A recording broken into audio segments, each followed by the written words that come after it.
நம் யாரும் 1 கொரிந்தியர் 1ஆம் அதிகாரம் 2வது வசனத்திற்கு போவோம். 1 கொரிந்தியர் 1ஆம் அதிகாரம் 2வது வசனம். 1 கொரிந்தியர் 1ஆம் அதிகாரம் 2வது வசனம். கொரிந்திலே கிறிஸ்து இயேசுவுக்குள் பரிசுத்தமாக்கப்பட்டவர்களாயும் பரிசுத்தவான்கள் ஆகும்படி அழைக்கப்பட்டவர்களுமாக இருக்கிற தேவனுடைய சபைக்கும் எங்களுக்கும் தங்களுக்கும் ஆண்டவராக இருக்கிற நம்முடைய கர்த்தராகிய இயேசு கிறிஸ்துவின் நாமத்தை எங்கும் தொழுது கொள்கிற அனைவருக்கும் எழுதுகிறதாவது. இதில் முக்கியமாக நம்ம இன்னைக்கு என்ன பார்த்துட்டு போறோம்னா, கடந்த வாரத்தில் பார்த்தோம்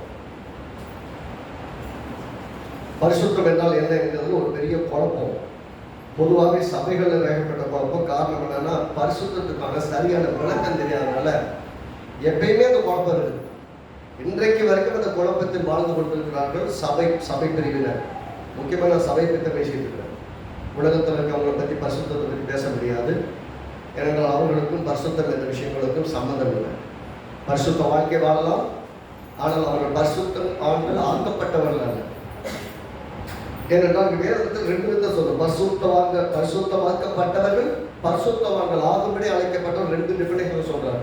அப்படின்னா நீங்க ஏற்கனவே பரிசுத்தம் ஆயிட்டீங்களா, பரிசுத்தமாக்கப்பட போறீங்களா? இங்க 2 கேள்வி இருக்கிறது. போன வாரத்தில் ஒரே ஒரு விஷயத்தை எடுத்து பேசணும். ஆனால் அதில் முக்கியமான விஷயம் என்னன்னா, இந்த வாரம் நம்ம பார்க்க போகிறது எது பரிசுத்தம் இல்லை. ஆனால் எது இல்லைன்னு தெரிஞ்சால் தான் எது கரெக்டுன்னு தெரியும். அப்போ எதெல்லாம் பரிசுத்தம் இல்லை என்கிறத நீங்கள் பார்க்க போகிறோம். ஏன்னா பரிசுத்தத்தை குறித்த தவறான கண்ணோட்டம், தவறான கருத்து, தவறான புரிந்து கொள்ளுதல் முழு கிறிஸ்துவ வட்டாரத்தை டாமினேட் பண்ணியிருக்கு. இந்த செய்தி உங்களுக்காக மட்டும் கிடையாது, உங்களுக்கு யாருக்கெல்லாம் தெரியுதோ அவங்களுக்கெல்லாம் கூட இதை ஷேர் பண்ணணும். இன்றைக்கு எல்லாருக்கும் இந்த வார்த்தை மிகுந்த பிரயோஜனமாக இருக்குன்னு நான் நம்புகிறேன். நமக்கு மட்டுமல்ல. ஏன்னா பரிசுத்தம்னா அவங்க நினைக்கிற விதமே வேற. அப்படி கிடையாது என்பதுதான் யதார்த்தமான உண்மை. சத்தியமும் அதுதான். அது சத்தியத்தை அறிவிக்கிற சத்தியம் தான் நம்மளை விடுதலையாகும். அப்போ இப்போ ஃபர்ஸ்ட்ல நீங்க பார்த்தீங்கன்னா, இந்த பேங்க்ல ஸ்டாஃபிங் செலக்ட் பண்ணுவாங்களா, பேங்க்ல ஆஃபீஸர்ஸாவோ அல்லது ஸ்டாஃபாவோ ரெக்ரூட் பண்ணுறவங்களுக்கு ட்ரைனிங் கொடுக்கும்போது முதல்ல நல்ல நோட்டை கொடுத்து நிறைய என்ன சொல்லுவாங்க, நல்ல நோட்டு இருக்கு இல்லையா, அதாவது டூப்ளிகேட் நோட்டு கிடையாது, நல்ல நோட்டை கொடுத்து நிறைய என்ன சொல்லுவாங்க. அதில் நிறைய என்ன சொல்லும் போது அதில் தொடர்ந்து எண்ணி அந்த கைகள் பழகும் போது அதில் அப்புறம் ஒரு ட்ரையல் டெஸ்ட் வைப்பாங்களா. டெஸ்ட்டுக்குள்ளே பார்த்தீங்கன்னா கள்ள நோட்டும் வச்சுருப்பாங்க. அதாவது கவுண்டர் ஃபீட் நோட்டு இருக்கு இல்லையா, அதுவும் உள்ளே வச்சு டெஸ்ட்டு கொடுப்பாங்க. அந்த டெஸ்ட்டு நடக்கும்போது பார்த்தீங்கன்னா அவங்க கவுண்ட் பண்ணும்போது நல்ல நோட்டில் அதிகமாக பழகினவர்களுக்கு கள்ள நோட்டு ஈஸியாக கண்டுபிடிச்சிடலாம் இல்லையா, அது ஈஸியாக கண்டுபிடிச்சிடலாம். அதே போல் நமக்கு என்னன்னா, எதெல்லாம் பரிசுத்தம் இல்லைன்னு கண்டுபிடிச்சிட்டா எது பரிசுத்தம் ஈஸியாக கண்டுபிடிச்சிடுவோம். ஏன்னா பரிசுத்தம் மிக சிம்பிளிஃபைடு. ஆனால் எதெல்லாம் பரிசுத்தம் தப்பாக நினச்சிருக்கோம் அது நிறைய. அப்போ நிறைய எதில் இருக்குதோ அதை குறித்த சரியான கண்ணோட்டம் நமக்கு இருந்தால் தான் எது தப்பு என்கிறத கண்டுபிடிக்க முடியும், எது சரி என்று வாழவும் முடியும். அப்போ தவறான கண்ணோட்டம் நம்முடைய வாழ்வின் மொத்த அஸ்திபாரத்தை வசதி விட மாற்றிவிடும். ஆகவே முதல்ல பரிசுத்தம், ஏன் பரிசுத்தத்தை தேவன் வலியுறுத்துகிறான்னு சொன்னால், நாம் எல்லாரும் பரிசுத்தமாக இருக்க வேண்டும், அது தேவ நோக்கம். ஏனென்றால் பரிசுத்தத்தில் நான் வாழ வேண்டும், அது தேவ நோக்கம். அப்ப பரிசுத்தத்தில் வாழ வேண்டும் என்பது தேவ நோக்கம்னா, அப்ப எது பரிசுத்தம் தெரியணும். எது பரிசுத்தம் தெரிகிறதுக்கு முன்னாடி எதெல்லாம் பரிசுத்தம் இல்லை என்று இந்த வாரத்தை பார்க்க போறோம். அடுத்த வாரத்தை எதெல்லாம் பரிசுத்தம் என்று பார்க்க போறோம், எது பரிசுத்தம் என்கிறத டிஃபைன் பண்ண போறோம். அப்ப இந்த வாரத்துல இது ரொம்ப முக்கியம். அதே மாதிரி அடுத்த வாரத்துக்கு செய்தி ரொம்ப முக்கியம். ஏன்னா அப்பதான் அந்த சத்தியத்தை குறித்து சரியான இந்த பரிசுத்தம் என்கிறது கன்ஃபியூஷன் வரக்கூடாது, குழப்பிக்கொள்ளவும் கூடாது. சரி, லேவி ராகமத்தின் புஸ்தகம். ஏன் இது ஆண்டவர் எதிர்பார்க்கிறாருன்னு பார்த்தீங்கன்னா, லேவி ராகமத்தின் புஸ்தகம் 11ஆவது அதிகாரம், லேவி ராகமம் 11ஆவது அதிகாரம் 45வது வசனத்தை எல்லாரும் சேர்ந்து வாசிக்கிறோம். 44 சொல்றோம், நான் உங்கள் தேவனாகிய கர்த்தர், நான் பரிசுத்தர் அப்படி சொல்றாரு. ஆனா 45 வசனம் டிஃபைன் பண்றாரு. நான் உங்கள் தேவனாய் இருக்கும்படி. எல்லாம் எடுத்துட்டீங்களா? பழைய பாட்டில் 139வது பக்கம் எல்லாரும் எடுத்துக்கிறது. லேவி ராகமம் 11ஆவது அதிகாரம் 45வது வசனம் எல்லாம் சேர்ந்து வாசிப்போம். நான் உங்கள் தேவனாய் இருக்கும்படி உங்களை எகிப்திலிருந்து வரப்பண்ணின கர்த்தர், நான் பரிசுத்தர், ஆகையால் நீங்களும் பரிசுத்தமாய் இருப்பீர்களாக. எப்படி சொல்றாரு? நான் பரிசுத்தர், ஆகவே நீங்கள் பரிசுத்தமாய் இருப்பீர்களாக. பரிசுத்தமாய் நான் இருக்கிறேன், ஆகவே நீங்கள் பரிசுத்தமாய் இருங்கள் அப்படின்னு ஆண்டவர் தேவன் சொல்லுகிறார். அப்படின்னா இதுக்கு முன்னாடி எதை பத்தி பேசுறாங்கன்னா, எதை சாப்பிடணும் எதை சாப்பிடக்கூடாது, எதை தொடரணும் எதை தொடக்கூடாது நிறைய விஷயங்களை பேசிட்டு வர்றாரு. அதெல்லாம் சொல்லிட்டு தான் சொல்றாரு, நான் பரிசுத்தர் நீங்களும். நான் எப்படி கேட்கிறேன், சாப்பாட்டு விஷயத்தை பத்தி பேசுறேன். பரிசுத்தம் என்பது நாம் உடுத்துகிற உடையை குறித்ததும் அல்ல, நாம் சாப்பிடுகிற சாப்பாடை பற்றியதல்ல. எதெல்லாம் பரிசுத்தம் என்று சொல்ற முதல் காரியம், பரிசுத்தம் என்பது நாம் உடுக்கும் உடையிலும் உண்ணுகிற ஆகாரத்திலும் இல்லை. அதை முதல்ல மனசுல வச்சுக்கணும். இதெல்லாம் சாப்பிட்டேன் அதனால நான் தீட்டுப்பட்டேன்னு சொன்னீங்கன்னா அது தப்பு. ஏனென்று சொன்னால் எது அஸ்திபாரம் என்பதை பார்க்க வேண்டும். இங்க கர்த்தர் சொல்லுகிறாரு, இந்த முன்னாடி பார்த்தீங்கன்னா நிறைய வசனங்களுக்கு அதெல்லாம் வாசிக்க முடியாது.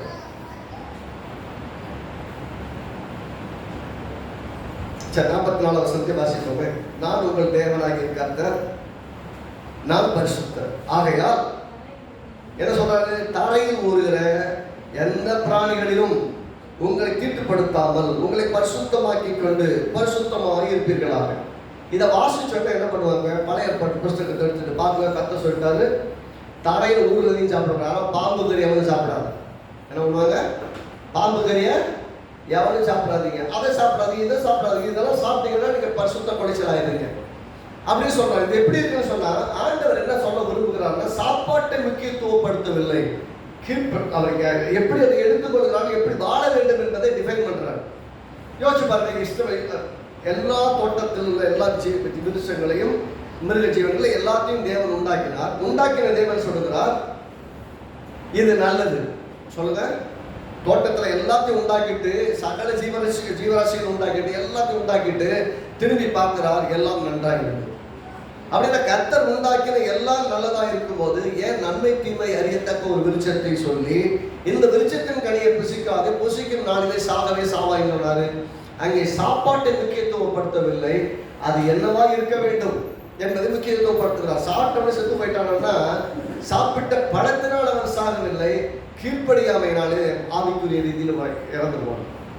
நல்லா கவனிக்கணும், நீங்க சாப்பிடுகிற சாப்பாடு எந்த விதத்திலும் உங்களை தீட்டுப்படுத்தாது, எந்த இடத்துல உங்களை தீட்டுப்படுத்த போவதில்லை. நீங்க உடுத்துகிற உடை ரொம்ப கான்சன்ட்ரேட் பண்ணுவாங்க.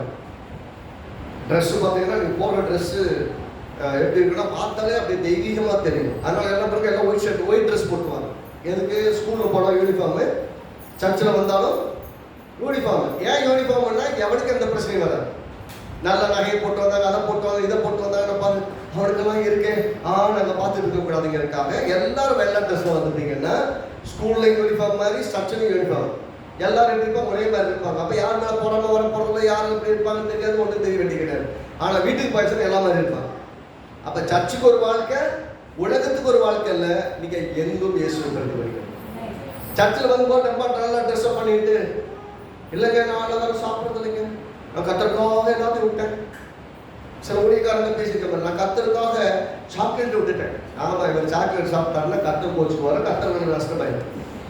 உண்மையாக சொல்ற, ஒரு ஊழியக்காரர் பேசும்போது அந்த ஒரு குழந்தை வந்து இன்னைக்கு பிறந்தநாள் பாஸ்டர்னு சொல்லிட்டு வந்து சாக்லேட் கொடுக்குது. நான் பிரசங்கம் பண்ணிட்டு பக்கத்தில் உட்காந்துருக்குறேன். அந்த ஊழியக்காரர் பார்த்தீங்கன்னா எனக்கு சாக்லேட் வேணாமா அப்படின்னு சொல்லிட்டு ஆசீர்வாதம் பண்ணி ஜாம் பண்ணிட்டு அனுப்பிட்டாங்க. என்ன பாஸ்டர் சாக்லேட் எடுத்துக்க வேண்டியது, நீங்க சாப்பிட்றீங்க சாப்பிடல, ஓகே, நீங்க எடுத்துக்க வேண்டியதானே அப்படின்னு நான் கேட்டேன். இல்லை, நான் கத்திரிக்காக சாக்லேட்டே சாப்பிடக்கூடாதுன்னு நான் விட்டுட்டேன். என்னைக்கு ஆண்டவர் என்கிட்ட சாக்லேட் சாப்பிடக்கூடாது பேசினாரோ அங்கிருந்து சாக்லேட் விட்டேன். அடுத்த சாக்லேட்டை சாப்பிடணும் நான் கரெக்டாக பேசுறேன். என்ன ஆயிப்போதுன்னா, இப்படிப்பட்ட ஊழியர்கள் விசுவாசியும் தவறு நடத்துறோம். ஏங்க நான் என்ன கேட்கிறேன், உண்டாக்கப்பட்ட எல்லாம் நமக்காக உண்டாக்கப்பட்டிருக்குது. அப்படி இருக்கும்போது சாக்லேட்டை சாப்பிட வேணாம்னு கரெக்டாக சொல்லுவாங்க. சரி, ஓகே, சுகர் வந்துருக்கு, சாக்லேட்டை சாப்பிட்டா சீக்கிரம் போயிடுவேன், அதனால சாக்லேட் சாப்பிட வேணாம் சொல்லியிருந்தா நல்லதுதான். அதை எப்படி நேரில் சொல்லலாம், எனக்கு சுகர் இருக்குது அப்படின்னு சொல்லியிருந்தாங்க. அப்படி சொல்லலாம் வரும். அதனால எங்க எனர்ஜெட்டிக் பாஸ்டர் தான் வந்தார். நல்லா வாலிப வயசு மாதிரி தான் இருந்தார். ரொம்ப வயசானவங்களும் சொல்ல முடியாது. அப்படி இருக்கும்போது சாப்பிட்றதுக்கு பயப்படுறேன். நான் சொன்னேன், என்னன்னு கேட்டால் இதில் எப்படி சொல்றாங்க, இப்படி சொன்ன என்ன வருத்தப்பட்டேன்னா, கர்த்தர் சொன்னார் அதனால சாக்லேட்டை விட்டேன், கர்த்தர் சொன்னால் நான் சோப் போட விட்டேன்.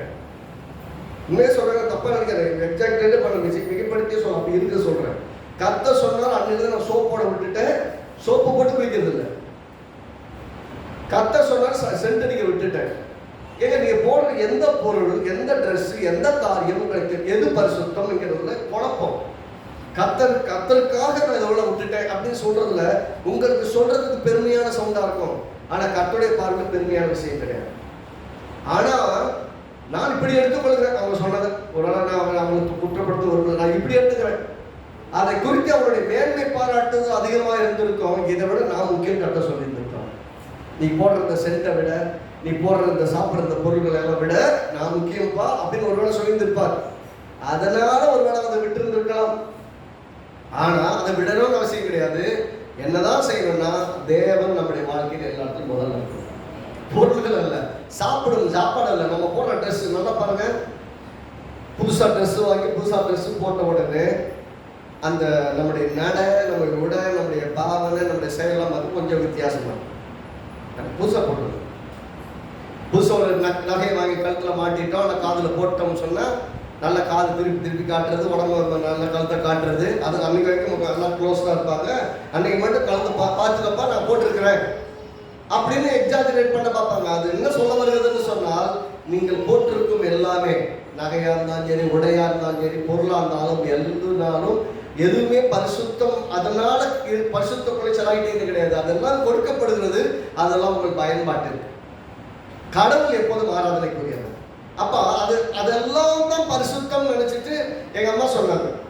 நான் சின்ன வயசுல நகைய எடுத்துட்டேன், கர்த்தருக்காக நான் நகையெல்லாம் விட்டுட்டேன் எங்க அம்மா சொன்னாங்க. சொல்லும் போது எனக்கு நல்லா தான் இருந்தது. ஆனா நகையை அவங்க தான் எடுத்துட்டாங்க ஒழிய சுத்தி இருக்கிற எல்லாரும் நல்லா நகை போட்டுருக்கணும்னு ஆசைப்பட்டாங்க. அப்புறம் என்னத்த நகையை விட்டாங்க சொல்லுங்க. அப்ப நான் விட்டுட்டேங்க, ஆனா என் பிள்ளைகள்லாம் நல்லா நகை நட்டா போட்டு எல்லாம் நல்லா இருக்கணும் அப்படின்னா இது என்னன்னு சொல்றது? என்னை பொறுத்த எங்க அம்மாட்ட நான் அன்னைக்கு என்ன சொல்றேன், ஏன்மா இந்த வேஷம் போடுறேன், ஏசப்பாவுக்கே வேஷம் தான் போடுவீங்கன்னு கேட்டேன். இப்படி எல்லாம் கேட்கறதுனால அவங்களுக்கு என் மேல கோபம் இருந்தது. ஆனா அன்னைக்கு சத்தியம் சரியா தெரியல. ஆனா இப்ப சத்தியம் தெரியும். இப்ப கேட்டாங்கன்னா எத்தனை பேர் வந்து கேட்டாலும் கேட்கறதுக்கு பதில் சொல்லுங்க. கர்த்தர் இஸ்ரவேல் ஜனங்களை நகையெல்லாம் போய் இஸ்ரவேல் ஜனங்களுக்கு சொன்னாரு, நீங்க நகையெல்லாம் எடுத்து எல்லாம் போட்டுடுவாங்க, அப்பதான் நம்மளை ஏற்றுக்கொள்வேன் அப்படின்னு வனாந்தரத்தை சொன்னார். ஏன்னா அவனுக்கு கொடுக்கப்பட்ட அந்த நகையினுடைய நோக்கம் என்னன்னு தெரியாம அதை தவிர ஒரு விக்கிரகத்தை உண்டாக்க பயன்படுத்தினதுனால கர்த்தர் சொன்னாரு, உங்களுக்கு அந்த நோக்கம் புரியல, அந்த பொருள் உங்ககிட்ட இருக்கிற பிரயோஜனம். எத்தனை பேர் நடக்குது? பரிசுத்தம் என்பது நீங்க வைத்திருக்கிற போட்ட நகையிலேயோ போடுற ட்ரெஸ்லயோ போகிற கொடுமையோ கிடையாது. உங்கள் வாழ்க்கையில முதலாவது இருக்க வேண்டியது தேவன். அந்த முதலாவது இருக்க வேண்டிய தேவன்ங்கிற இடத்தை எதெல்லாம் ஆக்குபை பண்ணுதோ அதெல்லாம் உங்களுக்கு பரிசுத்தப்படுச்சு. எதுவுமே விளங்குது. ஆக எதை மிஸ் பண்ணிடக்கூடாதுன்னா, கர்த்தரை வைக்க வேண்டிய இடத்துல நீங்க தேவனோட ரீப்ளேஸ் பண்ண முடியாது. ஆக நீங்க போடுகிற ட்ரெஸ்ஸோ நகையோ பொருளோ வீடோ எதுவுமே பரிசுத்தம் இல்லாத கிடையாது. நீங்க எல்லாமே உபயோகப்படுத்தலாம், எல்லாத்தையும் அனுபவிக்கலாம், எல்லாம் அனுபவிக்க உங்களுக்கு உரிமை இருக்கிறது.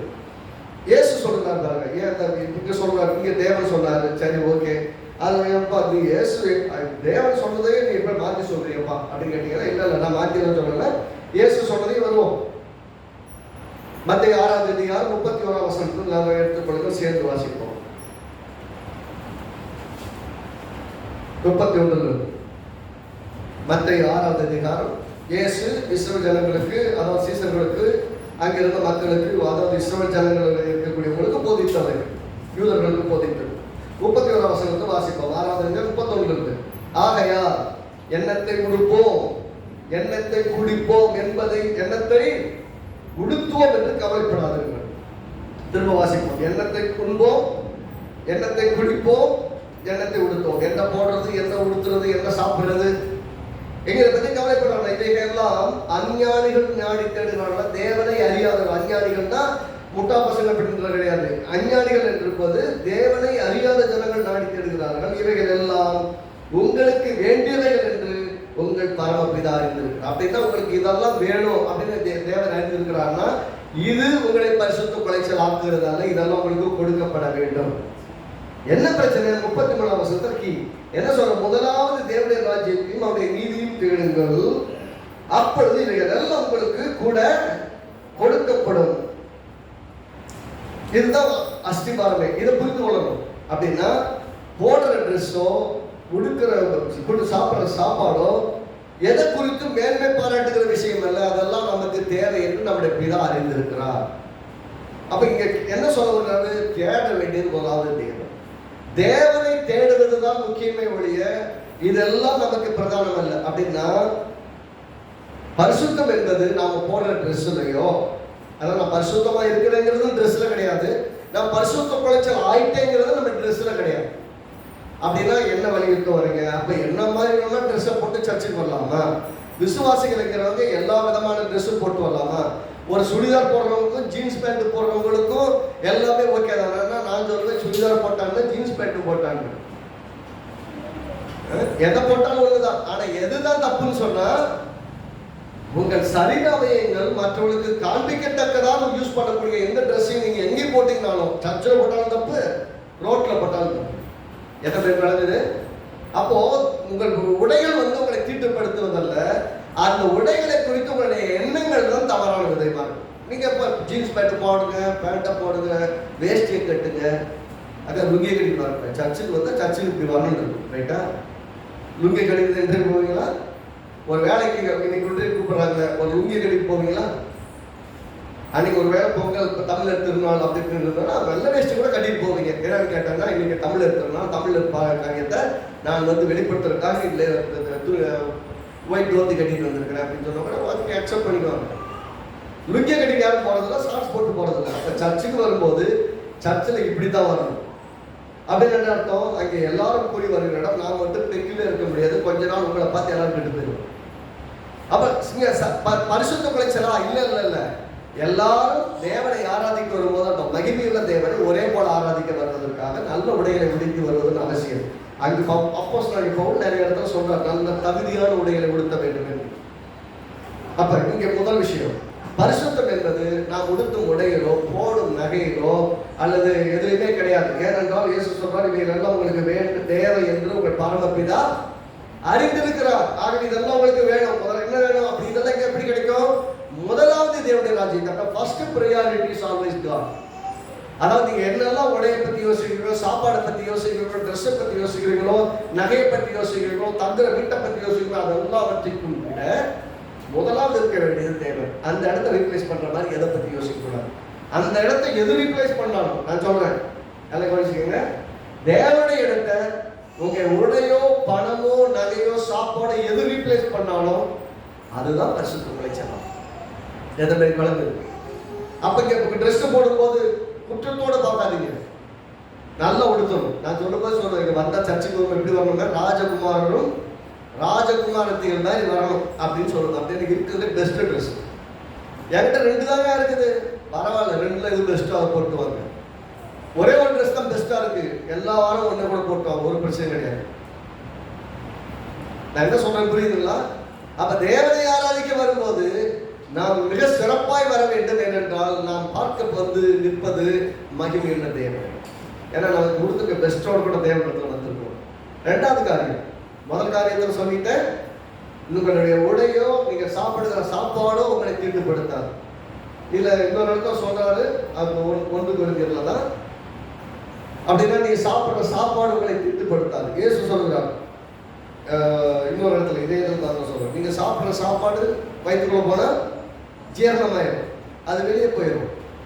ஆனால் உங்கள் எண்ணங்கள் தான் உங்களை தீட்டுப்படுத்தும் சொல்றாரு, ரைட்? அப்படின்னா என்ன அர்த்தம்னா, what you think about God and His omnipotence is going to define you or glorify you.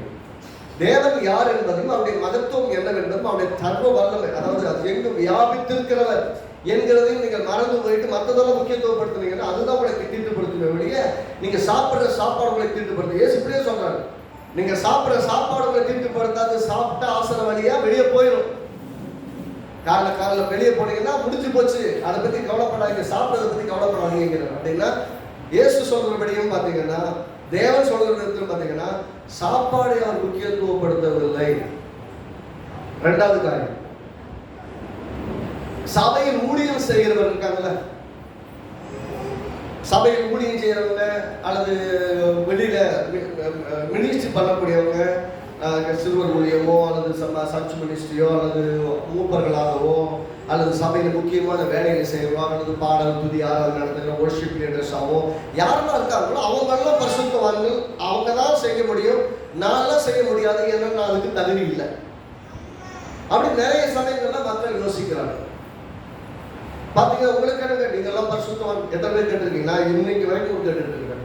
ஒரு அக்கா சந்திக்க போவோம், எனக்கு என்ன தம்பி நீங்கள்லாம் கர்த்தருக்காக ஊழியறீங்க, பரிசுத்தவான்கள், நாங்களாம் அப்படியே, நாங்களாம் இன்னும் பாவிகள்.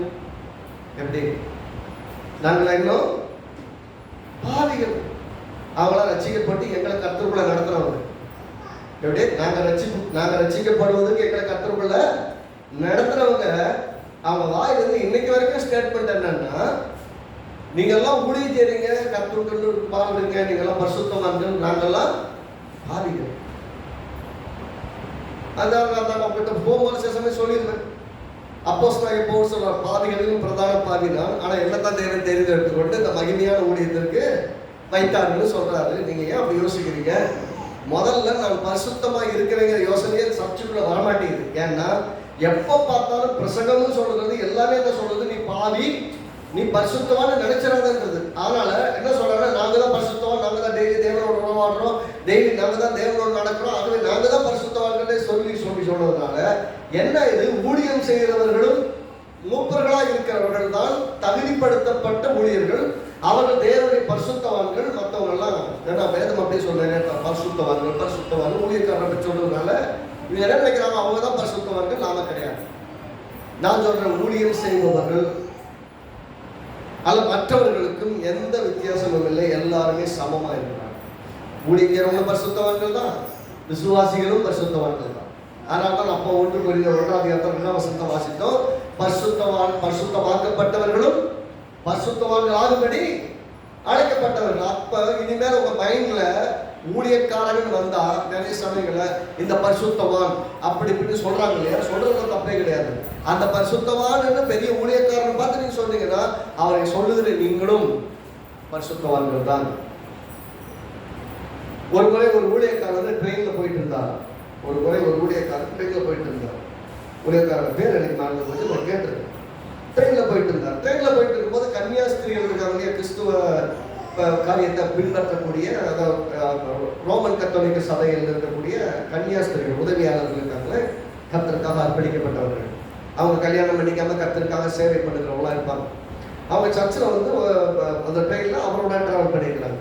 ட்ராவல் பண்ணும்போது அவர் உட்காந்து அவர் பைபிள் படிச்சுட்டு இருந்திருக்கிறாரு. இவங்களுக்கு கன்னியாஸ்திரிகளுக்கு தெரியுது இவர் ஊழியக்காரர் கிறிஸ்துவர்னு தெரியுது. அந்த அம்மா கிட்ட சொல்லிக்கிறாங்க, நீங்க எங்க போறீங்க அப்படின்னா, அந்த மாதிரி இடத்துக்கு போறோம், அங்க போய் நாங்க பார்த்து அவரை விசிட் பண்ணிட்டு அந்த இடத்துல கும்பிட்டு வந்தோம்னா அவர் பரிசுத்தவான். அதாவது அந்த அந்த இடத்துல அவர் பரிசுத்தவான். இப்ப நிறைய அவங்க சபையில பார்த்தீங்கன்னா செயின்ட் லூக்கு, தூய லூக்கா சபை, தூவா ஸ்தேவான் சபை, அப்படின்னா தூய போடுவாங்க, ஹோலி, அவங்களாம் பரிசுத்தவான்கள். அதாவது பரிசுத்தவான்களின் சபை அப்படிங்கிற மாதிரி நிறைய பேர் இருக்கும். நீங்க சர்ச்சை பார்த்தீங்கன்னா தெரியும். தூய தேவான், தூய ஸ்தேவான், தூய லூக்கா, தூய மத்தேயு அப்படின்னு சொல்லி சபைகள் பேர்லாம் இருக்கும். அப்படின்னா அவங்களாம் பரிசுத்தமாக்கப்பட்டவர்கள், பரிசுத்தவான்கள் என்று அங்கீகரிக்கப்பட்டவர்கள். யார் அங்கீகரிச்சாங்க? அந்த சபையினுடைய தலைமைத்துவம் அங்கீகரித்திருக்கு. ஏன்னா அதுக்கு சில விஷயங்கள்லாம் இருக்குது, அதெல்லாம் இன்னைக்கு பேச வரல. அதை பார்த்தா டெவில் சர்டிஃபிகேட்னு ஒருத்தர் இருப்பார். டெவில் சர்டிஃபிகேட் அப்படின்னா அவர் பரிசுத்தவான் கிடையாதுன்னு ஆர்கியூ பண்றதுக்கு ஒருத்தர் இருப்பார். அவர் நிறைய ப்ரூஃப்ஸ் எடுத்து கொடுப்பாரு. அதே மாதிரி இன்னொரு கூட்டம் இருக்கும், அவர் பரிசுத்தவான் தான்ங்கிறதுக்கு நிறைய சாட்சிகள் சொல்லுவாங்க. நான் போனேன், இந்த இடத்த தொட்டேன், எனக்கு அற்புதம் நடந்தது, நான் சுகமாயிட்டேன், நான் நல்லா ஆயிட்டேன், என் மன சமாதானம் ஆயிடுச்சு, நான் அப்படி இருக்கிறேன், நிறைய பேர் சாட்சிகள் சொல்லுவாங்க. இன்னொரு கூட்டம் என்ன சொல்லுவோம், இந்த டெவில் சர்டிஃபிகேட் கூட்டம், இல்ல அவர் அப்படிலாம் அவரை செஞ்சிருக்க முடியாது, இப்படி இது காரணம் அது காரணம், நிறைய காரணங்கள் சொல்லி அவர் பரிசுத்தவான்னு ஒத்துக்கொள்ள முடியாதுன்னு ஒரு பெரிய கூட்டம் ஆர்கியூ பண்ணும். அந்த கடைசியில எல்லா ஆர்கியூமெண்ட்டும் வந்து வெயிட்டேஜ் பார்த்துட்டு கடைசியில அற்புதங்கள் நிறைய இருக்குது, அவரால் நிறைய அற்புதம் நடந்திருக்கு, நன்மை நடந்திருக்குன்னு சொன்னா கடைசியில் என்ன பண்ணுவாங்க, அந்த கமிட்டியெல்லாம் கூடி அவரை பரிசுத்தவான் என்று அறிவிக்கும். யார் அறிவிப்பாங்க? மனுஷங்கள் எல்லாம் சேர்ந்து, ஒரு ஊழியக்காரனுடைய கூட்டம் எல்லாம் சேர்ந்து அவரை பரிசுத்தவான் என்று அறிவிக்கும். நல்லா கவனிச்சுக்கணும். அந்த பரிசுத்தவான்கள் என்று அறிவிக்கப்பட்டவர் அன்னையிலிருந்து செயின்ட் சோ கால் பண்ணுவாங்க. தூய பவுல், தூய ஸ்தேவான், தூய லூக்கா அப்படின்னு சொல்லி பேர் சொல்லுவாங்க. முன்னாடி தூய ஹோலி அப்படின்னு சேர்ப்பாங்க, அல்லது செயின்ட்னு சேர்ப்பாங்க. நான் எப்படி கேட்கிறேன், அவர் இப்படி கேட்ட உடனே அவருக்கு இந்த சோல்ஸோ இடத்துக்கு இப்போ தூய ஒரு செயின்டோட இடத்துக்கு நாங்கள் போகிறோம் அப்படின்னு சொன்னால் அவர் சொல்லிட்டு இருக்காரு, செயின்ட் இங்கேயே இருக்கிறாரு பார்க்க விரும்புறீங்களா அப்படின்னு கேட்டுருக்காரு. பரிசுத்தவான் ஒருத்தர் எங்கேயே இருக்கிறாரு பார்க்க விரும்புறீங்களா, இதே ட்ரெயினில் இருக்கிறாரு அப்படின்னு இருக்கிறாரு. சொன்ன உடனே அந்த கன்னியாஸ்திரிகளுக்கு ஆச்சரியம். அப்ப நான் தான் அப்படி சொல்லுங்க, நாங்கள் பார்க்கறேன்னா நான் தான் அதுன்னு இருக்கிறேன். அந்த ஊழியக்காரரு, நீ செயின்ட்டை பார்க்கவே இல்லை, அந்த பரிசுத்தவான் நான் தான் அப்படின்னு இருக்காரு. அந்த அம்மா உங்களுக்கு ஒண்ணுமே புரியல, நீங்க எப்படி பரிசுத்தவான்னு சொல்ல போறீங்கன்னு கேட்டுருக்காங்க. அது சொல்லியிருக்காங்க, வேதத்தை எடுத்து காமிச்சு இந்த பொண்ணு கொஞ்சம் 2 வசனத்தில் காமிச்சு சொல்லியிருக்கிறார், நீங்கள் ஏற்கனவே பரிசுத்தமாக்கப்பட்டிருக்கிறீர்கள், பரிசுத்தமாக்கல் ஆகும்படி அழைக்கப்பட்டிருக்கிறோம். மனுஷன் பரிசுத்தமாக்குறது கிடையாது, ஒரு மனுஷன் ஒரு மனிதனை பரிசுத்தவானாய் ஆக்குறது கிடையாது, தேவன் பரிசுத்தமாக்குகிறார். அப்ப தேவன் தான் பரிசுத்தவான் என்று ஒருவரை அறிவிக்கணுமே ஒழிய நீங்களும் நானும் ஒரு மனிதனை பரிசுத்தவான் என்று அழைக்க முடியாது. தேவன் நம்மை பரிசுத்தவான் சொல்லியிருக்கிறதுனால நம்ம பரிசுத்தவானே ஒழிய, நல்லா கவனிக்கணும், தேவன் நம்மை பரிசுத்தவான் என்று சொல்லி இருப்பதனால தான் நம்ம பரிசுத்தவான்களை ஒழிய எல்லாரும் கூடி இந்த ஊழியக்காரர் பரிசுத்தர், இந்த ஊழியஞ்சவங்க பரிசுத்தவான்கள், அந்த நாள் ஒரு நாள்ல கூடி வந்து அவங்க அபிஷேகம் பண்ணி அந்த வேலைக்கு பிரதிஷ்டை பண்ண நாள் அவங்க பரிசுத்தவான்கள் அப்படிதான் கிடையாது. அந்த வேலைக்காக அதை பத்தி அர்த்தம் வரணும். அப்போ என்ன புரிந்து கொள்ளணும்னா, சபை ஊழியம் செய்கிறவர்கள், முதியவர்கள், மூப்பர்கள் என்பவர்கள் ஹோலி பீப்புள் கிடையாது. அவர்கள் ஹோலி பீப்புள் சொன்னா நீங்களும் ஹோலி பீப்புள் தான். அப்ப சபையில ஊழியம் செய்கிறவர்கள் எப்படி பரிசுத்தவான்களோ அப்படியாகவே கூட இருக்கிறவர்களும் பரிசுத்தவான்கள், சபைக்குள் இருக்கிறவர்களும் பரிசுத்தவான்கள். எத்தனை பேர் வளர்ந்து அப்படியே அதுல குழப்பமே வரக்கூடாது. 1 Corinthians 3வது அதிகாரம் இதுல ஒரு இடத்துல ஆர்கியூமெண்ட் வருது சபையில. அப்போஸ்தலனாகிய பவுல் அந்த சபையில இருக்கிற மக்களை சரி செய்கிறார். அந்த சரி செய்யும் போது சில விஷயங்களை வந்து அட்ரஸ் பண்றாரு. ஏன்பா உங்களுக்குள்ள தேவையில்லாம பிரச்சனை பண்ணிக்கிறீங்க அப்படின்னு சொல்றாரு.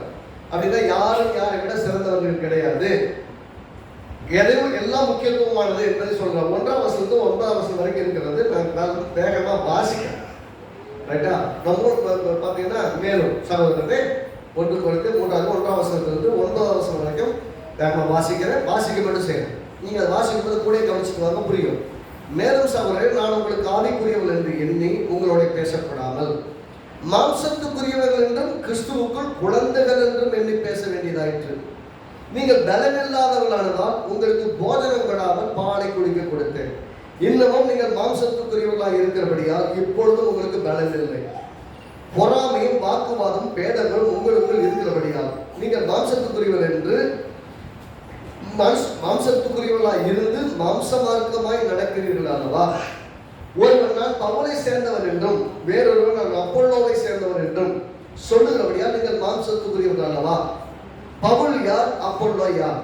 கர்த்தர் அவனவனுக்கு அருள் அளித்தபடியே நீங்கள் விசுவாசிக்கிறதற்கு ஏதுவாய் இருந்த ஊழியக்காரர் தானே. திரும்ப வாசிப்போம். பவுல் யார், அப்போலோ யார்? கர்த்தர் அவனவனுக்கு அருள் அளித்தபடியே நீங்கள் விசுவாசிக்கிறதற்கு ஏதுவாய் இருந்த ஊழியக்காரர் தானே. They are just an instrument to make you believe. நீங்கள் விசுவாசிப்பதற்கு உதவி செய்யக்கூடியவர் தான் அப்போலோவும் பவுலும். நான் நட்டேன், அப்போலோ நீர் பாய்ச்சினான். அப்படின்னா நான் சுவிசேஷத்தை விதைத்தேன், அப்போலோ வந்து உங்களுடைய ஆவிக்குரிய விஷயத்துல வளர்த்தான், தேவனே விளைய செய்தார். நீங்க விசுவாசிகளா வளர்ந்துருக்கீங்கன்னா அது தேவன் தான் செய்தார் என்று சொல்கிறார். அப்படி இருக்க நடுகிறவனாலும் ஒன்றுமில்லை, நீர் பாய்ச்சிக்கிறவனாலும் ஒன்றுமில்லை. அவன் நட்டவனாலும் ஒன்றும் இல்லை, நீர் பாய்ச்சினாலும் ஒன்றுமில்லை, அதை விளைய செய்கிற தேவனே எல்லாம் தான். அப்படின்னா ரிசல்ட்டை கொண்டு வரவர் தான் தேவன். அப்படின்னா உங்களுக்கு ஊழியம் செய்கிற, உங்களை கர்த்தருக்குள் நடத்துகிற, உங்களை போதிக்கிற, உங்களை கர்த்தருக்குள் வழி நடத்துகிறவர்கள் அல்ல, அந்த வார்த்தைகள் உங்களுக்குள் விளைச்சல் உண்டு பண்ணுகிற தேவன் தான் பெரியவர். எத்தனை நாம சொல்றீங்க? அப்படின்னா கடவுள் முக்கியமானவர். அடுத்த வசனத்தை பாருங்க. மேலும் நடுகிறவனும் நீர் பாய்ச்சுகிறவனும் ஒன்றாயிருக்கிறான். அப்படின்னா பவுலும் ஒண்ணு, அப்போலும் ஒண்ணு. அவனவன் தன் தன் வேலைக்கு தக்கதாய் கூலியை பெறுவான். செஞ்ச வேலைக்கு சம்பாத்தியம், அவனுக்கு பலன் கிடைக்கும். உழைச்ச உழைப்புக்கு சுவிசேஷத்தை அறிவிச்சானா அவனுக்கு பலன் இருக்கு. பலன் இருக்கு. விளைச்சா பலன் இருக்குது. விதைக்கிற ஒருத்தன் தண்ணி பாய்ச்சலாம். எதுக்கு தண்ணி பாய்ச்சலாம்? விளைச்ச நெல்லுக்கு விளைச்ச காரியத்துக்கு தண்ணி பாய்ச்சணும். தண்ணி பாய்ச்சினா பழம் அது விளையும். அப்ப நட்ட ஒருத்தர் இருக்கிறான், தண்ணி பாய்ச்ச ஒருத்தர் இருக்கிறான். ஆனா எந்த சென்றது விளைய வைக்கணும். அது விளையாமையே சாதியா போச்சு, பயனே இல்லாம போச்சுன்னா எந்த பிரயோஜனமும் கிடையாது. ஆனால் விதைத்தவனுக்கும் தண்ணீர் பாய்ச்சவனுக்கும் பலன் இருக்கு. ஆனால் விளைச்சல் வந்தால் தேவனுக்கு மகிமை. எத்தனை பேருக்கு சொல்லுங்க? விளைச்சல் வந்தா தேவனுக்கு மகிமை. விளைச்சலே வரலன்னா உழைச்சவனுக்கு பலன் இருக்கு.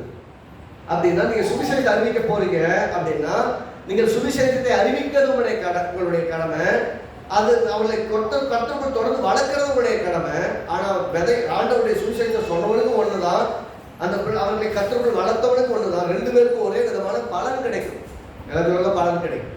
அப்ப சுவிசேஷம் அறிவிக்க வேண்டியது அவசியம். இங்க சுவிசேஷத்தை அறிவித்ததனால் அவனை பற்றி கொள்ளக்கூடாது, கர்த்தருக்குள் என்னை வளர்த்தான் என்பதனால் அந்த மனிதனை பற்றி கொள்ளக்கூடாது, விளையை செய்கிற தேவனை பற்றி கொள்ள வேண்டும்.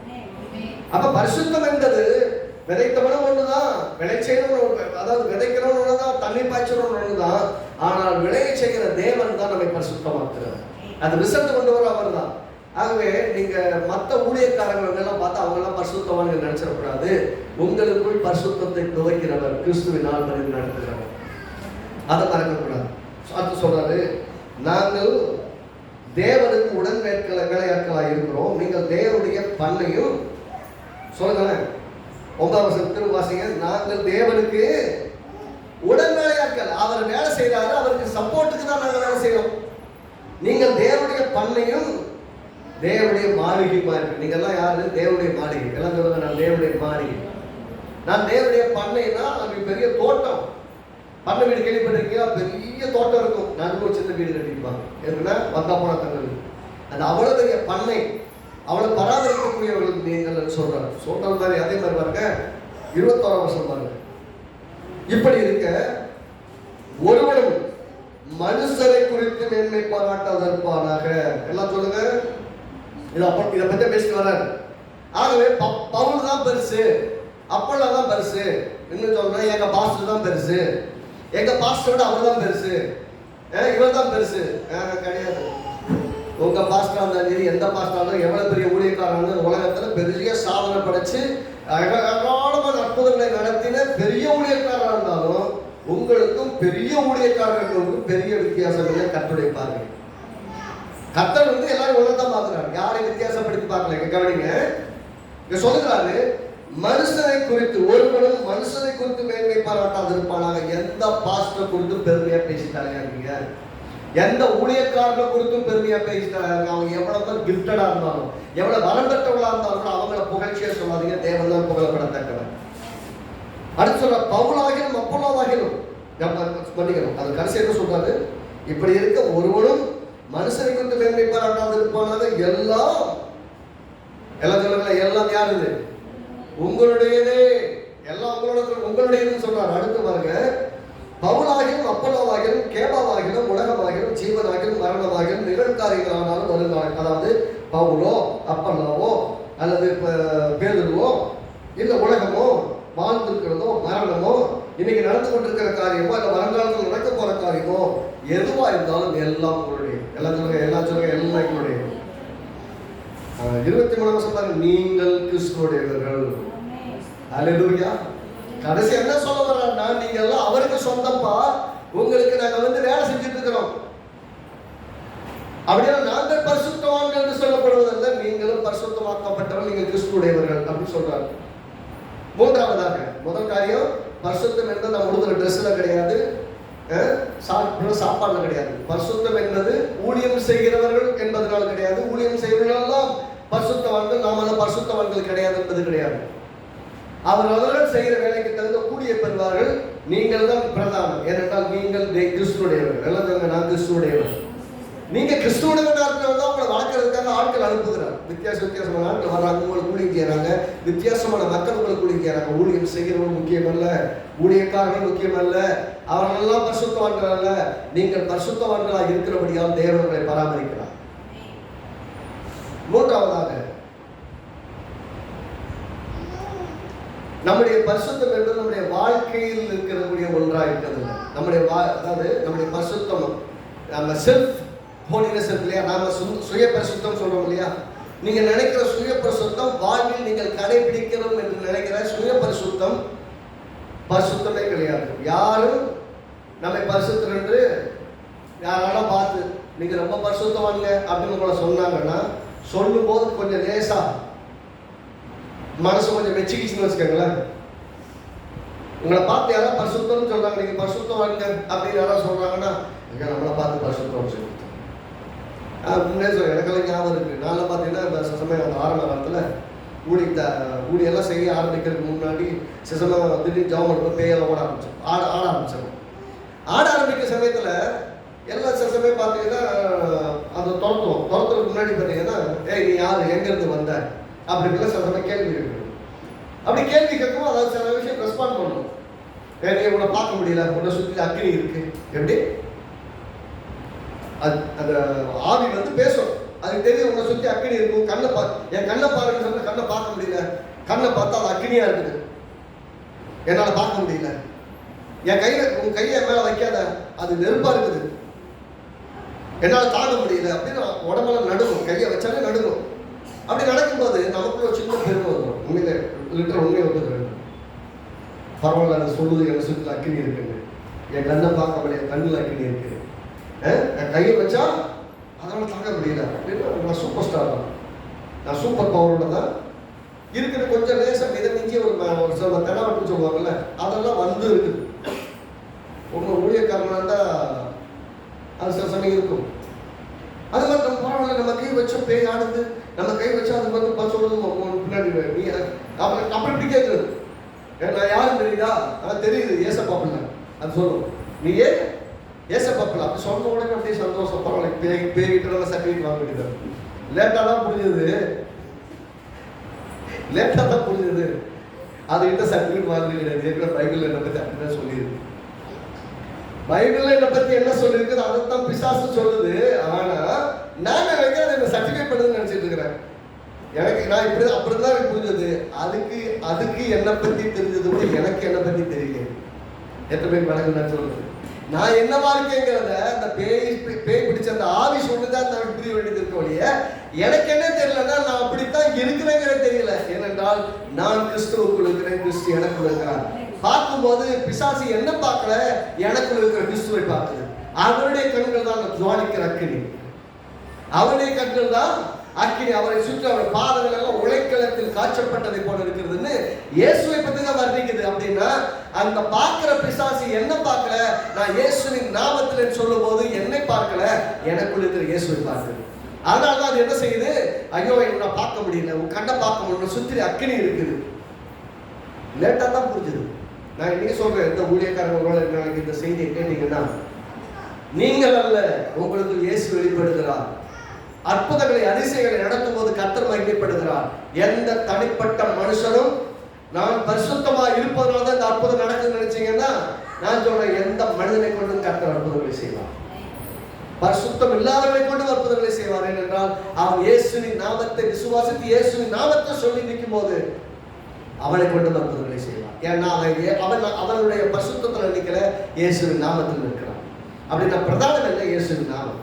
இங்க பாத்தீங்கன்னா நம்ம யாரும் அதே மாதிரி பரிசுத்தவான் என்று சொல்லும்போது மேட்டிமே வருது இல்லையா, அதுவும் தப்பு.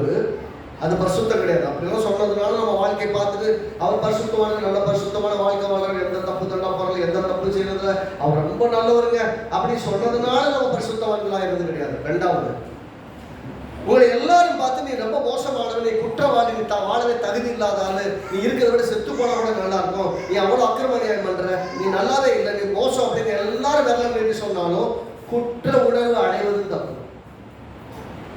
நான் பரிசுத்தவான்கிற மெச்சிக்கொள்ளுதல் இருக்கக்கூடாது, நான் பாவி என்கிற குற்ற உணர்வு இருக்கக்கூடாது. ஏனென்றால் நம்முடைய பாவங்களாக கழுவி நம்மை சுத்திகரிக்க கர்த்தர் இருக்கிறார். அப்படி எல்லாரும் சேர்ந்து நம்மை குற்றவாளி என்று சொல்லுகிற அந்த காரியமும் நம்மை பரிசுத்த குறைச்சலாக்கிறது இல்லை. எல்லாரும் சேர்ந்து உங்களை எல்லாம் பரிசுத்தவான்னு சொல்றதுனால, பிசாசு உங்களை பார்த்து பரிசுத்தவான்னு சொல்றதுனால நீங்கள் பரிசுத்தவான்கள் என்று ஆக்கப்படலை.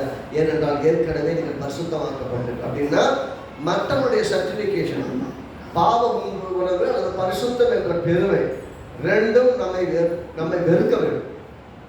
ரெண்டையும் பாவமைகள் குற்ற உணர்வையும் வெறுக்கணும், பரிசுத்தவான்கள் என்று மத்தவங்க சொல்றதுனால ஏற்படக்கூடிய பெருமையும் நம்ம இருக்கணும். ரெண்டையும் இருக்கலன்னா பாவ உணர்வு மேல போச்சுன்னா தேவனோட சேவை மேலே தூரமா போயிருவீங்க.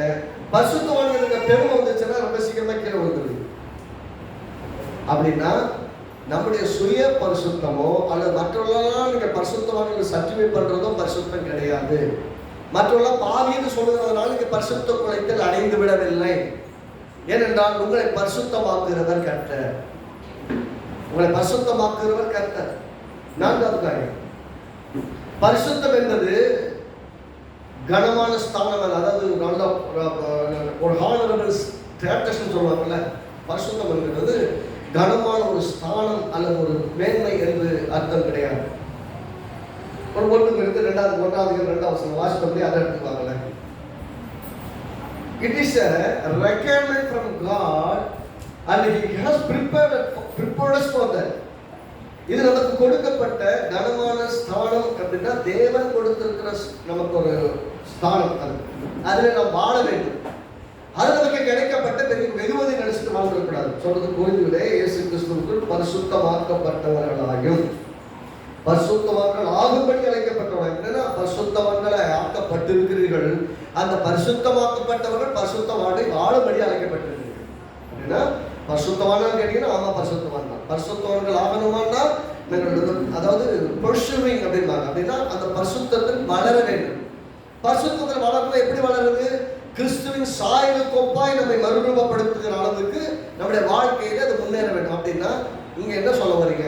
நம்மை கர்த்தர் பரிசுத்தம் ஆக்குறாருன்னு சொல்றீங்க, பரிசுத்தம் ஆகிட்டேங்கிறீங்க. ஆனா அந்த வாழ்க்கையில முயற்சி செய்யணும்னு சொல்றீங்க.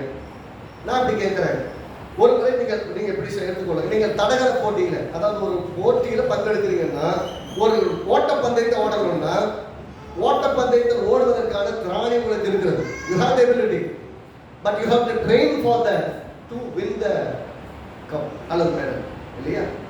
அப்படிங்கிற அர்த்தம் உங்களுக்கு கெப்பாசிட்டி இருக்கு, உங்களால் அதை செய்ய முடியும். ஏனென்றால் நீங்கள் ஏற்கனவே அதற்கான உடல் தகுதியை பெற்றிருக்கிறீர்கள். ஆனால் அடைய வேண்டும் என்றால் மற்ற போட்டியாளர்களோடு போட்டியிடத்தக்கதாக உங்களை பயிற்றுவிக்க வேண்டும்.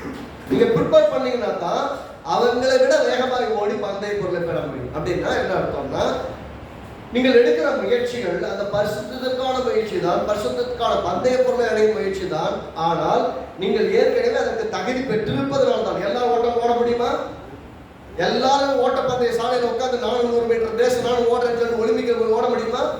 எல்லாரும் ஓட முடியாது. ஓட திராணி உள்ளவர்களும் ஓட திராணி பெற்றவர்களும் தான் ஓட போறாங்க. அப்படி பெற்றவர்கள் வந்து நான் ஓடிடுவேன் ஜெயிச்சிருவேன் கிடையாது. அவர்கள் பயிற்சி வைக்கிறார்கள், தங்களை தகுதிப்படுத்திக் கொள்கிறார்கள், அந்த ஓட்டத்தை முன்னெடுத்துக் கொள்கிறார்கள். அப்படின்னா பரிசுத்தம் என்பது கனமான ஸ்தானம் அல்ல, அது நமக்குள்ளாகவே தேவன் வைத்திருக்கிற ஒரு ஸ்தானம். நமக்கு கொடுக்கப்பட்டிருக்கிற ஒரு கனப்படுத்தப்பட்ட ஸ்தானம் அல்ல, அந்த ஸ்தானத்தில் நாம் இருக்கிறோம். அடுத்து 6வது அதிகாரம் 11 வசனம் பாருங்க. 1 கொரிந்தியர் 6:11. முன்ன எப்படி ஏற்பட்டவங்களாக இருந்தீங்க, இப்ப எப்படி இருக்கீங்க அப்படின்னு சொல்லும் போது எப்படி நடந்தது, என்னவா ஆயிருக்கீங்கன்னு சொல்லுங்க. 11 வசனம் எல்லாம் சேர்ந்து வாசிப்போம். உங்களில் சிலர் எப்படிப்பட்டவர்களாய் இருந்தீர்கள், ஆயினும் கர்த்தராகிய இயேசு கிறிஸ்துவின் நாமத்தினாலும் நமது தேவனுடைய ஆவியினாலும் கழுவப்பட்டீர்கள், பரிசுத்தமாக்கப்பட்டீர்கள், நீதிமான்களாக்கப்பட்டீர்கள். எல்லாம் சொல்லுங்க. நமது தேவனுடைய ஆவியினாலும் இயேசுவின் நாமத்தினாலும் என்ற ரெண்டு காரியம் நம்ம என்ன வாக்கி இருக்குன்னா, நமது இயேசுவின் நாமத்தினாலும் நமது தேவனுடைய ஆவியினாலும் கழுவப்பட்டீர்கள், பரிசுத்தமாக்கப்பட்டீர்கள், நீதிமான்கள் ஆக்கப்பட்டீர்கள். அப்படின்னா அவர் கழுவி பரிசுத்தமாக்கி நீதிமான்கள் ஆக்கினதுனாலதான் நீங்களும் நானும் நீதிமான்கள். இது தேவன் கொடுத்த ஸ்தானம். இந்த உலகத்தில் நாம் வாழ்வதற்காக நமக்கு ஒரு விதமான வாழ்க்கை இருக்கிறது. அந்த வாழ்க்கைக்காக தேவன் நமக்கு கொடுத்திருக்கிற காரியம். எபேசியர் நிருபம் 4வது அதிகாரம். அப்படின்னா நம்மை பரிசுத்தமாக்கி இருக்கிறார்.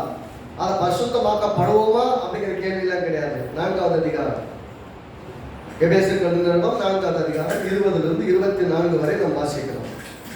எல்லாத்துக்கும் சேர்ந்து வாசிப்போம். எபேசியர் 4:20 நீங்களோ இவ்விதமாய் கிறிஸ்துவை கற்றுக்கொள்ள வேண்டும். நான் இப்படி நீங்க இயேசு கற்றுக்கொள்ளல அல்லது அறிந்து கொள்ளல, இயேசுவிடத்தில் உள்ள சத்தியத்தின்படியே நீங்கள் அவரிடத்தில் கேட்டறிந்து அவரால் போதிக்கப்பட்டீர்களே. அப்படின்னா இயேசு கிறிஸ்து கிட்ட தான் போதிக்கப்பட்டீங்க. போதிக்கிறவங்க மனுஷனா இருந்திருக்கலாம். சொல்றாரு எபேசு சபைக்கு இயேசுவினால் நீங்கள் போதிக்கப்பட்டீர்கள் அப்படின்னா போதிக்கிறது நாங்க தான், ஆனால் இயேசு உங்களுக்கு போதிக்கிறார். எனக்கு சொல்லுங்க, இயேசு பேசுகிறார். ஆமென். அவன் நீங்கள் அல்ல, உங்களில் வாசமா இருக்கிற பரிசுத்த ஆவியானவர் பேசுகிறார். ஆக நாங்கள் போதிக்கிறோம், இயேசு போதிக்கிறான்னு சொல்றோம். அந்தபடி முந்தின நடக்கைக்குரிய மோசம் போக்கும் இச்சைகளாலே கெட்டு போகிற பழைய மனுஷனை நீங்கள் கலைந்து போட்டோம்னா, பழைய மனுஷன் உள்ள இருக்கிறான், என்ன வேலை செய்ய முயற்சி பண்றான், அந்த பழைய மனுஷனை கலைந்து போட்டு உங்களில் உள்ளத்திலே புதிதான ஆவி உள்ளவர்களாகி மெய்யான நீதியிலும், எல்லாம் சொல்லுங்க, மெய்யான நீதியிலும் பரிசுத்தத்திலும் தேவனுடைய சாயலாக சிருஷ்டிக்கப்பட்ட புதிய மனுஷனை தரித்துக் கொள்ளுங்கள். It is about wearing the new man in நமக்குள் புதிய மனிதனை தரித்துக் கொண்டு அந்த புதிய மனிதனுடைய சுபாவத்திற்காக வாழ்வது. அப்படின்னா என்ன அர்த்தம்னா, நீங்க பழைய ஆள் கிடையாது, நீங்கள் எல்லாம் புதியதாக்கப்பட்டிருக்குது. 2 கொரிந்தியர் 5:17 பழையவர்கள் எல்லாம் ஒழிந்தன, எல்லாம் புதிதாக. இனி மாம்சத்தின்படி ஒருத்தரை பார்க்க முடியாது, ரட்சிக்கப்பட்டவனை சரீரத்தின்படி பார்க்க முடியாது, ஏன்னா உள்ள புது ஆள், பிராண்ட் நியூ மேன். அதுதான் சொல்றாரு, நீங்கள் இயேசு கிறிஸ்துவுடையவர்கள், நீங்கள் உள்ளே இருக்கிற புதிய மனிதனை தெரிந்து கொண்டீர்கள், இப்ப புதிய மனுஷன் மாதிரி வாழ்கிறீர்கள். திரும்ப சொல்கிறேன், நீங்கள் பழைய ஆள் கிடையாது, உள்ளே புதிதாக்கப்பட்டு விட்டீர்கள். அந்த புதிதாக்கப்பட்ட மனிதன் எப்படியோ அப்படி நீங்கள் வாழுங்கள் என்று சொல்கிறார். அப்படின்னா இது கனமான ஸ்தானம், ஏதோ ஒன்று கொடுக்கப்பட்டு விட்டது, நான் அப்படியே இருப்பேன் அப்படியே கிடையாது, அதிலே நாம் வாழ வேண்டும். சொல்லுங்க, பரிசுத்தம் என்பது கனமான ஸ்தானம் கொடுத்துட்டாங்க, அதுக்கப்புறம் முடிஞ்சு போச்சு எல்லாமே அப்படி கிடையாது, அதில் நாம் வாழ வேண்டும். ஏனென்றால் புதிய மனிதனை நாம் தரித்துக் கொண்டு புதிய எண்ணங்கள், புதிய சுபாவம், புதிய வாழ்க்கை, புதிய பேச்சு, புதிய நடக்கை, உள்ளான மனிதன் ஆவியானவரால் பரிசுத்தமாக்கப்பட்டு சுத்திகரிக்கப்பட்டு கழுவப்பட்டு நீதிமானாக்கப்பட்டிருக்கிறபடியால் நீதிமானுக்குரிய செயலும் வாழ்க்கை முறையும் வாழ்க்கை செயலும் இருக்கிறது என்று பேராக சொல்லுங்க. அப்படின்னா the brand new man is in us, the life should be in us just like a brand new man, brand new woman. அப்ப மனுஷன் புது மனுஷனை போலதான் வாழணும், செயல்படணும், நடக்கணும். கிடைக்கப்பட்ட கனமான பதவி எல்லாம் ஸ்தானம் நினைச்சிட்டு கேஷுவலா வாழ்க்கை முடித்து விடக்கூடாது. 5வது காரியம், நாம் நினைச்சா பரிசுத்தவங்களாய் வாழ முடியும். இது தப்பு. எதெல்லாம் பரிசுத்தம்? நாம் நினைச்சா பரிசுத்தமா வாழ முடியுங்கிறது பரிசுத்தம் கிடையாது. வில் பவர் இல்ல. நான் நினைச்சா சொல்லுவாங்கல்ல, இன்னையிலிருந்து நான் குடி குடிக்கிறவங்க பாருங்க, இன்னையிலிருந்து நான் குடிக்க மாட்டாங்க. வில் பவர்ல குடிக்காம இருக்க முடியாது. தேவனுடைய கிருபையினால ஏற்படக்கூடிய பலனால தான் குடிக்காம இருக்க முடியும். ஆமென். அதே போலதான் கர்த்தருக்காக பரிசுத்தமாய் வாழணும்னு நினைக்கிறாங்க, ஆனால் வாழணும்னா தேவனுடைய கிருபையினால தான் இருக்க முடியும், தேவனுடைய பலத்தினால தான் இருக்க முடியும். அப்படின்னா தேவ பலம் தான் நம்மை பரிசுத்தமாய் வாழ செய்ய முடியும். எத்தனை பேர் ஆமென் சொல்றீங்க? சுயமாய் நீங்க முயற்சி பண்ணீங்கன்னா முயற்சி தோற்று போகும். கவனிங்க, கலாத்தியர்கள் நிருபம் 5வது அதிகாரம் 17 வசனத்தை எல்லாரும் எடுத்துக்கொள்ளுங்க. கலாத்தியர் 5:17 எல்லாரும் சேர்ந்து வாசிக்கணும். ஏன் சுய முயற்சி தோற்று போகுது அப்படிங்கிறது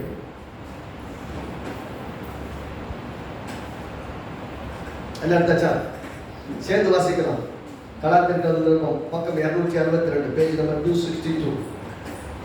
கலாத்தியர்கள் நிருபம் 5வது அதிகாரம் 17 வசனம். மாம்சம் ஆவிக்கு விரோதமாகவும் ஆவி மாம்சத்துக்கு விரோதமாகவும் இச்சிக்கிறது. நீங்கள் செய்ய வேண்டும் என்று இருக்கிறவைகளை செய்யாதபடிக்கு இவை ஒன்றுக்கொன்று விரோதமாக இருக்கிறது. திரும்ப வாசிப்போம். மாம்சம் ஆவிக்கு விரோதமாகவும் ஆவி மாம்சத்துக்கு விரோதமாகவும் இச்சிக்கிறது.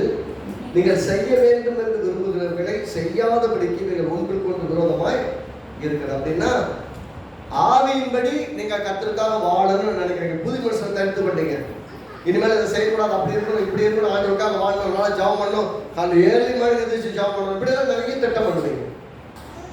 கர்த்தருக்காக பரிசுத்தமா வாழணும், அப்படி இருக்கணும், இப்படி இருக்கணும், போய் சொல்லக்கூடாது, திருடக்கூடாது, அப்படி பண்ணணும், இப்படி பண்ணணும், நிறைய திட்டம் பண்ணுவீங்க.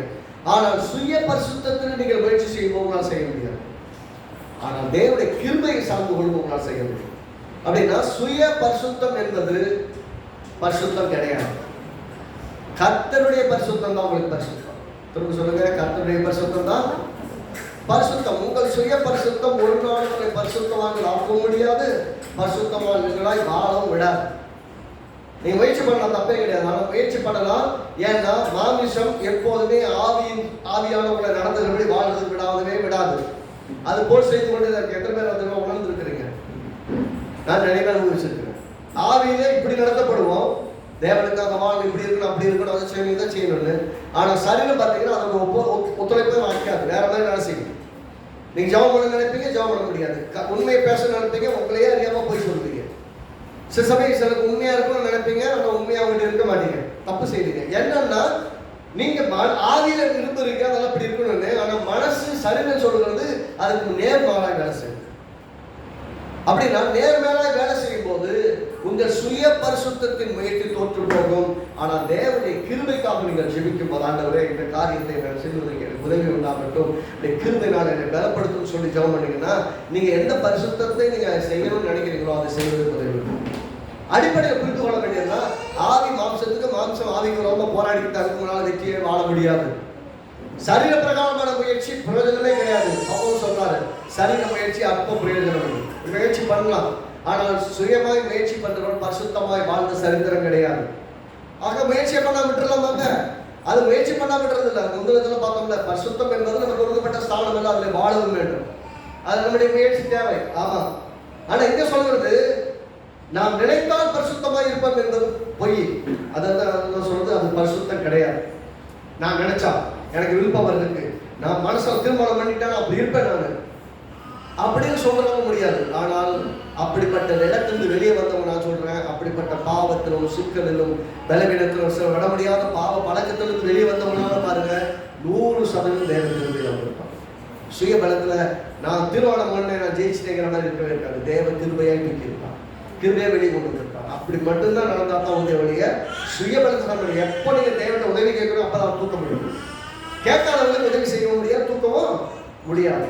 அடுத்த உதாரணத்துக்கு ஏன் அப்படின்னா யோவான் சுவிசேஷம் 15ஆம் அதிகாரம் ஏசு எளிமையாவே நமக்கு சொல்லி கொடுக்குறாரு. நம்ம எல்லாம் கன்ஃபியூஸ் பண்ணல. முதல்ல யோவான் 15:5 வாசிப்போமே.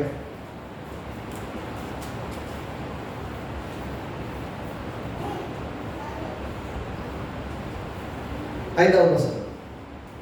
நானே திராட்சை செடி, எல்லாம் சேர்ந்து வாசிப்போம். நானே திராட்சை செடி, நீங்கள் கொடிகள். ஒருவன் என்னிலும் நான் அவனிலும் நிலைத்திருந்தால் அவன் மிகுந்த கனிகளை கொடுப்பான். என்னை அல்லாமல் உங்களால் ஒன்றும் செய்யக்கூடாது என்று வாசிப்போம். என்ன சொல்றாரு? நானே திராட்சை செடி, நீங்கள் கொடிகள். கொடிகள் வந்து செடியில் இருந்தால் மட்டும்தான் பலன் கொடுக்க முடியும். அதனால சொல்றாரு, ஒருவன் என்னிலும் நான் அவனிலும் நிலைத்திருந்தால் அவன் மிகுந்த கனிகளை கொடுப்பான்.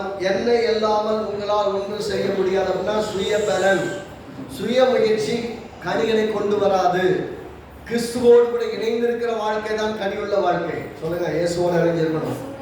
பரிசுத்தம் என்பது என்னுடைய பரிசுத்தம் அல்ல, கிறிஸ்துவிலிருந்து வருகிற பரிசுத்தம், கிறிஸ்துடைய சாரத்திலிருந்து வரை கிடைக்கக்கூடிய பரிசுத்தம். அதனால சொல்றாங்க, ஒருவன் எண்ணில் நிலைத்திராவிட்டால் வெளியே இருந்து கொடியை போல அவன் எரிந்து உணர்ந்து போவான். அப்படிப்பட்டவர்களை சேர்த்து அக்கினியில போடுவார்கள், எரிந்து போவோம். நீங்கள் என்னிலும் என் வார்த்தை உங்களில் நிலைத்திருந்தால் நீங்கள் கேட்டுக்கொள்வது எதுவாக உங்களுக்கு செய்யணும். அப்ப எளிமையா புரிந்து கொள்வது என்னன்னா, நாம் நினைத்தால் பரிசுத்தமாக இருப்போம் என்பதெல்லாம் சுய முயற்சி. ஆனால் எப்போதுமே ஆவி மாம்சத்துக்கு ஆவிபூர்வமாய் போராடிட்டு இருக்கிறோம். ஆனால் கிறிஸ்துவுக்குள் நிலைத்திருந்தால் எந்த மனுஷனையும் நீதிமானாக்குறவர், எந்த மனுஷனை கல்வி சுத்திகரிக்கிறவர், எந்த மனுஷன் நீதிமான தனக்கு உண்டாக்குகிறார். ஆக இந்த பாட்டு 5 விஷயங்கள் மீண்டும் சொல்லிடுறேன். பரிசுத்தம் என்பது இதில் எது பரிசுத்தம் இல்லை, அந்த பரிசுத்தம் குறித்த தப்பான எண்ணம் என்னன்னா, ஒன்று, பரிசுத்தம் என்பது நான் உடுத்துகிற உடையில, நான் சாப்பிட்ற சாப்பாட்டில் எதை விட்டேன், எதை எடுத்துக்கிட்டேன், எதை எடுக்கலைங்கிறதுல கிடையாது. ரெண்டாவது, சபையிலோ அல்லது ஊழியத்திலோ இருக்கிறவங்க எல்லாம் பரிசுத்தவான்கள், மற்றவங்க எல்லாம் பரிசுத்தவான்கள் கிடையாது. அப்போ ஊழியம் செய்யறவங்க மட்டும்தான் பரிசுத்தவான்னு சொல்றதும் வழக்கமாக இருக்கிறது. ஆனால் அப்படி அது கிடையாது, எல்லாரும் பரிசுத்தவான்கள்.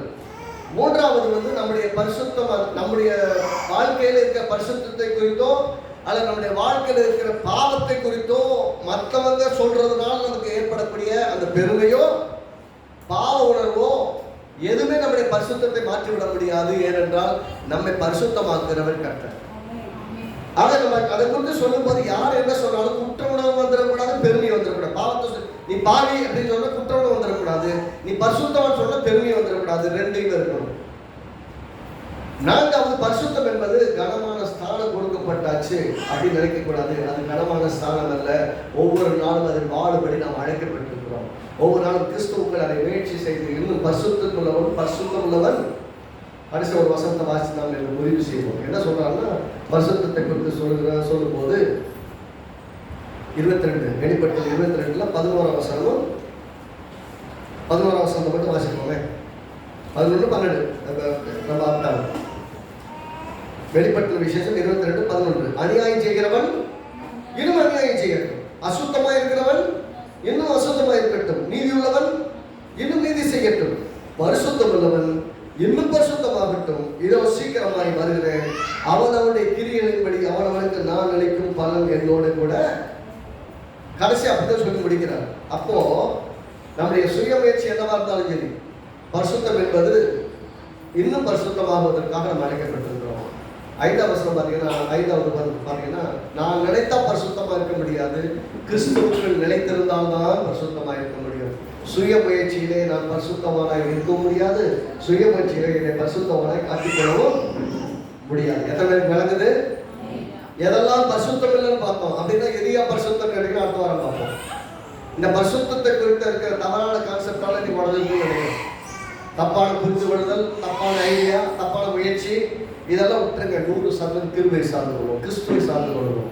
எல்லாம் உங்களுடைய இது. எந்த ஊழியக்காரனை கூட்டு பெருமையா சொல்ல வேணாம். இந்த ஊழியக்காரன் சிறப்பு, அந்த ஊழியக்கார சிறப்பு, எல்லாரும் சிறப்பு தான்.